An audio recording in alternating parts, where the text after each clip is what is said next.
Hello, good morning student. कैसे हो सब आप लोग? आई होप सब स्वस्थ हो, हेल्थी हो। अपनी जो बात चल रही है 11th साइंस के लिए,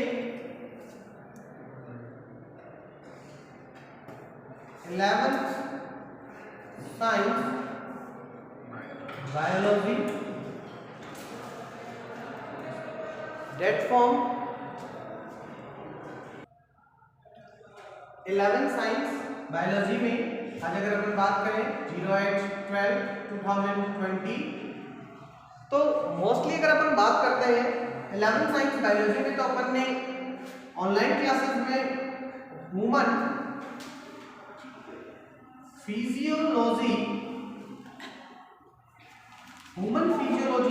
या अपन कहें मानव कार्यकी में मानव के पाचन तंत्र का अध्ययन प्रारंभ कर रखा है। मानव का पाचन तंत्र, जिसमें मेनली अपन पढ़ चुके हैं human digestive system. Human digestive system में मानव के पाचन तंत्र में अपन पढ़ चुके हैं ह्यूमन डाइजेस्टिव सिस्टम में कि अपन ने आहार नाल की संरचना प्रारंभ कर दी थी, जिसमें मुख गुहा और ग्रशिका या भोजन नलिका के बारे में अपन ने पढ़ लिया था। आज का जो अपना टॉपिक है ह्यूमन फिजियोलॉजी में, वो है आमाशय का। तो देखो, सबसे पहले अपन हेडिंग डालेंगे आमाशय, स्टमक। आमाशय, तो अपन इसकी संरचना देखें तो ये एक packet like bag like structure है। जो आकृति इसकी जो होती है वो होती है जे आकार की, जिसके अंदर अपन देखें तो आमाशय जो है भोजन संचय के लिए एक सैक या पैकेट लाइक स्ट्रक्चर होती है, थैले जैसी संरचना होती है। संरचना होती है थैले जैसी या पैकेट जैसी संरचना होती है। मानव के आमाशय को मानव का आमाशय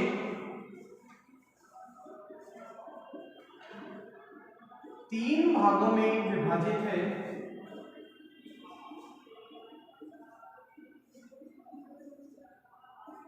तीन भागों में विभाजित है। मानव का जो आमाशय है वो कितने भागों में विभाजित है? तीन भागों में विभाजित है, जिसमें इसका सबसे पहला भाग जो है वो कहलाता है कार्डियक, जो हृदय के पास में होता है, कार्डियक। सेकंड पार्ट जो कहलाता है वो कहलाता है फंडस, जिसे जठर मार्ग भी कहते हैं, ठीक है। और थर्ड जो है वो है पाइलोरिक। पाइलोरिक भाग उपस्थित होता है। मोस्ट इंपोर्टेंटली आमाशय में कितने भाग होते हैं? तीन भाग उपस्थित होते हैं। नोट कर लो भाई इनको।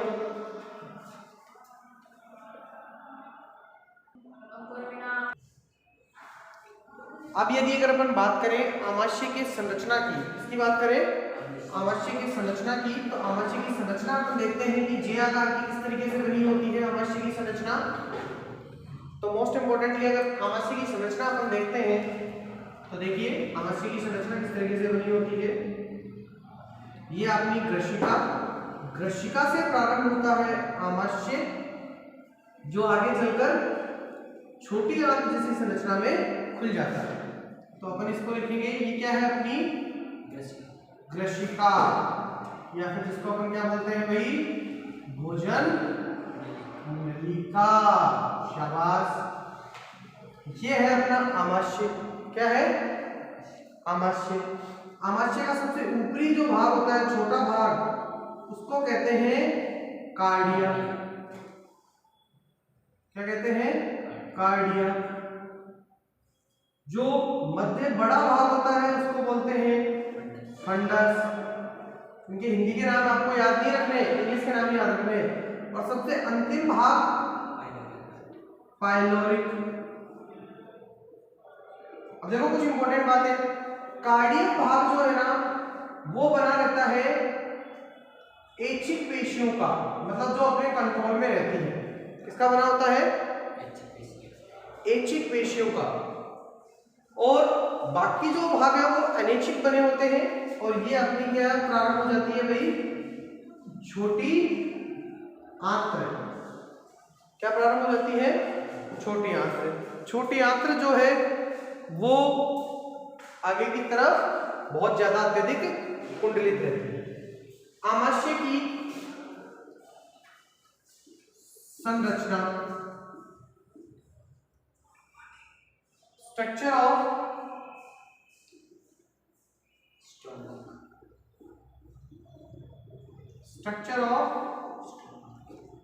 स्टमक। तो अगर स्टमक की संरचना की बात करें तो वो किस आकार की होती है? जे आकार की। अब इसमें कुछ महत्वपूर्ण बिंदु है, उनको आप पढ़ो। मानव का आमाशय 3 भागों में विभाजित रहता है, कार्डियक, फंडस और पाइलोरिक। लेकिन अब सबसे इंपॉर्टेंट बात है कि इस आमाशय के अंदर भोजन रुकता है। भोजन का संचय होता है 3 से 4 घंटे तक। 3 से 4 घंटे तक। अब 3 से 4 घंटे तक इस भोजन का यहाँ पर क्या होना है? पाचन होना है। तो आमाशय की जो वॉल होती है, भित्ति होती है, वो जो आमाशय की भित्ति होती है उसमें विशेष प्रकार की ग्रंथियों का समूह होता है जिसे जठर ग्रंथियां क्या कहते हैं? जठर ग्रंथियां या गैस्ट्रिक ग्लैंड कहते हैं। क्या कहते हैं? Gastric gland. अब जो गैस्ट्रिक ग्लैंड होती हैं, जठर ग्रंथियां होती हैं, इन जठर ग्रंथियों के अंदर विशेष प्रकार की कोशिकाएं होती हैं। क्या होती हैं? विशेष प्रकार की कोशिकाएं होती हैं। अब ये विशेष प्रकार की कोशिकाएं कौन कौन सी हैं तो अपन यहां नोट कर लेंगे। जठर ग्रंथियों में उपस्थित विशेष प्रकार की कोशिका। सबसे पहले विशेष प्रकार की कोशिका होती है ऑक्जेंटिक सेल। क्या नाम है? ऑक्जेंटिक सेल, जाइमोजन कोशिका। जाइमोजन कोशिका, इनका नाम है जाइमोजन कोशिका, जिनको बोलते हैं ऑक्जेंटिक सेल। इनके द्वारा आमाशय में HCl का स्रावण होता है। क्या होता है? इसीलिए आमाशय का जो pH है का pH इस HCl की वजह से 1.5 से 2.5 मतलब कैसा होता है? अम्लीय। और यह अम्लीय जो pH है यह आमाशय में भोजन के पाचन के लिए अति आवश्यक है। और इतना खतरनाक HCl अगर आमाशय की भित्ति पर गिर रहा है तो आमाशय के अंदर वो क्या कर सकता है? नुकसान भी पहुंचा सकता है। आमाशय के अंदर क्या पहुंचा सकता है? नुकसान भी पहुंचा सकता है। तो ध्यान रहे, आमाशय की भित्ति आहार नाल में सबसे मोटी होती है जिससे HCl उसकी भित्ति को नुकसान ना पहुंचा सके। एक दूसरा, इस HCl से बचने के लिए आमाशय की भित्ति में श्लेष्मा का स्रावण रहता है। किसका स्रावण रहता है? श्लेष्मा का, चिपचिपा पदार्थ, द्रव्य लाल जैसा, जो उसके HCl के प्रभाव को कम कर देता है। और तीसरा, आमाशय के अंदर हमेशा भोजन रहता है तो HCl किस पर गिरता है? भोजन पर, ना कि उसकी भित्ति पर। लेकिन यदि कोई भी व्यक्ति लंबे समय तक भूखा रहता है अर्थात उसके पेट में, उसके आमाशय में भोजन नहीं है, तो अब HCl भोजन पर ना गिरकर किस पर गिरेगा? बार बार भित्ति पर। और भित्ति के अंदर वो क्या कर देगा? छोटे छोटे छिद्र उत्पन्न कर देगा। तो या तो ये कह सकते हो कि आप लंबे समय तक अगर कोई व्यक्ति भूखा भूखा रहता है तो उसके पेट में दर्द होने लग जाने का कारण क्या है? HCl के स्रावन से उसकी भित्ति पर क्या हो गए? छोटे छोटे घाव हो गए, जिन्हें अल्सर के नाम से जाना जाता है। किसके नाम से? अल्सर के नाम से। या फिर आप कहते हो कि लंबे समय तक भूखे रहने से एसिडिटी हो जाती है, पेट में जलन हो जाती है, उसका कारण क्या है? HCl। लेकिन ये बहुत अति आवश्यक है, एक तो भोजन के पाचन के लिए, एक अम्लीय pH के लिए, और एक दूसरा और है कि इसमें एक विशेष प्रकार की कोशिकाएं और होती हैं जिनका नाम है मुख्य कोशिका। क्या नाम है? मुख्य कोशिका या चीफ सेल। देखो सेकंड विशेष प्रकार की कौन सी कोशिकाएं हैं? मुख्य कोशिका, जिनको बोलते हैं चीफ सेल। और ये जो चीफ सेल होती है, मुख्य कोशिकाएं होती हैं, इनके द्वारा एंजाइम स्रावित होते हैं। तो लिख लो, इन कोशिकाओं के द्वारा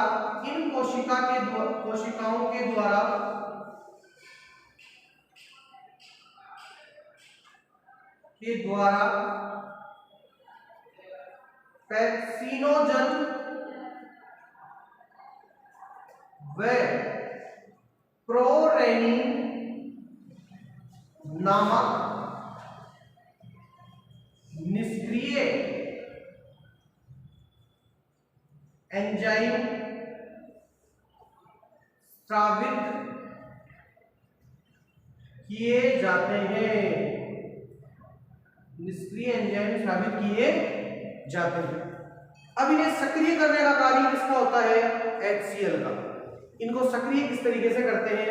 तो उसके लिए मैं यहां लिख देता हूं,